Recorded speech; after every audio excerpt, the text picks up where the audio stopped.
نحمدہ و نصلی علی رسولہ الکریم اما بعد اعوذ باللہ من الشیطان الرجیم بسم اللہ الرحمن الرحیم السلام علیکم ورحمۃ اللہ وبرکاتہ۔ امید کرتا ہوں آپ صحت اور ایمان کی اعلیٰ حالت میں ہوں گے۔ اللہ تبارک و تعالیٰ آپ کو اور آپ کے اہل خانہ کو ہمیشہ ہنستا مسکراتا رکھے۔ آج ہم بات کریں گے کہ خواب میں بھنڈی دیکھنا کیسا ہے۔ علامہ ابن سیرین رحمۃ اللہ علیہ نے خواب میں بھنڈی دیکھنے کی کچھ مختلف صورتیں بیان کی ہیں۔ ہر صورت کی الگ الگ تعبیر بیان کی ہے۔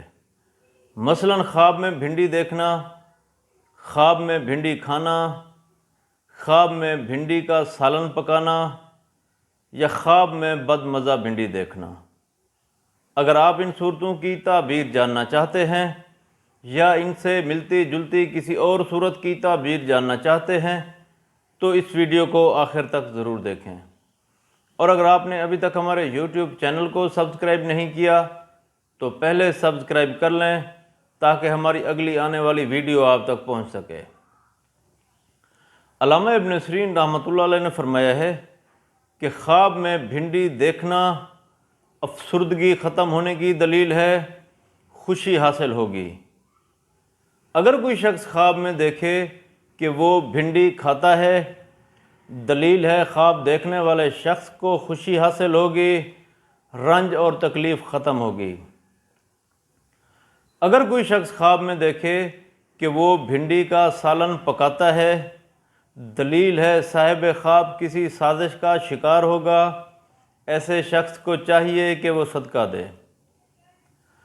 اگر کوئی شخص خواب میں دیکھے کہ وہ بھنڈی کا سالن کھاتا ہے، دلیل ہے خواب دیکھنے والا شخص کسی عزیز یا رشتہ دار سے فائدہ حاصل کرے گا۔ اگر کوئی شخص خواب میں دیکھے کہ وہ خواب میں بد مزہ بھنڈی کھاتا ہے یا دیکھتا ہے، دلیل ہے خواب دیکھنے والا شخص نقصان اٹھائے گا، تکلیف پہنچے گی، ایسے شخص کو چاہیے کہ وہ صدقہ دے۔ اگر کوئی شخص خواب میں دیکھے کہ وہ پکی ہوئی بھنڈی دیکھتا ہے تو دلیل ہے خواب دیکھنے والے شخص کو دولت ملے گی، نعمتیں حاصل ہوں گی، عزت اور مرتبہ بلند ہوگا۔ اللہ تبارک و تعالیٰ سے دعا ہے کہ اللہ تبارک و تعالیٰ ہمارے خوابوں کو ہمارے لیے باعث رحمت اور باعث برکت بنائے۔ السلام علیکم ورحمۃ اللہ وبرکاتہ۔